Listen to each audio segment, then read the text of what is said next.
Hi friends, welcome to ruby kitchen. నేను మీ ఆశా శ్రీనివాస్. ఈరోజు simple and tasty ఆలు వంకాయ మసాలా కర్రీ అండి. టేస్ట్ అయితే చాలా బాగుంటుంది. మీరు ఒకసారి పక్కా ట్రై చేయండి. ట్రై చేసి ఎలా వచ్చిందో నాకు కామెంట్ చేయండి.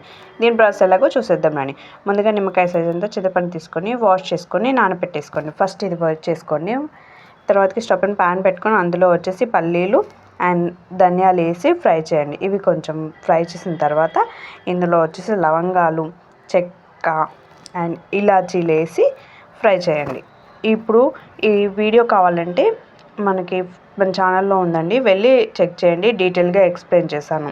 ఇప్పుడు 1 స్పూన్ జీలకర్ర వేసి అవి కొంచెం ఫ్రై అయిన తర్వాత నువ్వులు అండ్ గసగసాలు వేసి స్టవ్ ఆఫ్ చేయండి. స్టవ్ ఆఫ్ చేస్తే హీట్కి అనేది ఇవి ఫ్రై అయిపోతాయి. అలాగే ఉంచునుక మాడిపోతాయి. ఇప్పుడు ఈ చల్లారిన తర్వాత మిక్సీలో వేసుకొని కొన్ని వాటర్ యాడ్ చేసుకొని ఫైన్ పేస్ట్ చేసి పక్కన పెట్టేసుకోండి. ఇప్పుడు వంకాయల్ని ఆలుని కట్ చేసుకుందామండి. మొత్తం ఇలా సాల్ట్ వాటర్లో వేసుకొని ఆలునేమో మీడియం సైజు, వంకాయలేమో పొడుగుగా కట్ చేసుకొని సాల్ట్ వాటర్లో వేసుకొని పక్కన పెట్టేసుకోండి. ఇప్పుడు స్టవ్ పైన ప్యాన్ పెట్టుకొని ఆయిల్ పోసేసుకొని ఆయిల్ హీట్ అయ్యాక అందులో పోపు దినుసులు వేసాక ఇప్పుడు మిర్చి, ఆనియన్స్, కరివేపాకు వేసి గోల్డెన్ కలర్ వచ్చేంత వరకు ఫ్రై చేయండి. ఇవి కొంచెం ఫ్రై అయిన తర్వాత ఇందులో వచ్చేసి పసుపు, అల్లం వెల్లుల్లి పేస్ట్ వేయండి. అల్లం వెల్లుల్లి పేస్ట్ వేసి ఫ్రై చేయండి. ఇవి కొంచెం ఫ్రై అయిన తర్వాత మన ఆలు వంకాయ ముక్కల్ని వేసి ఒక 2 మినిట్స్ అలా ఫ్రై చేయండి. ఫ్రై చేసి మూత పెట్టేయండి. మూత పెట్టేసి 2 మినిట్స్ తర్వాత తీస్తే మొత్తం మగ్గిపోయి ఉంటాయండి.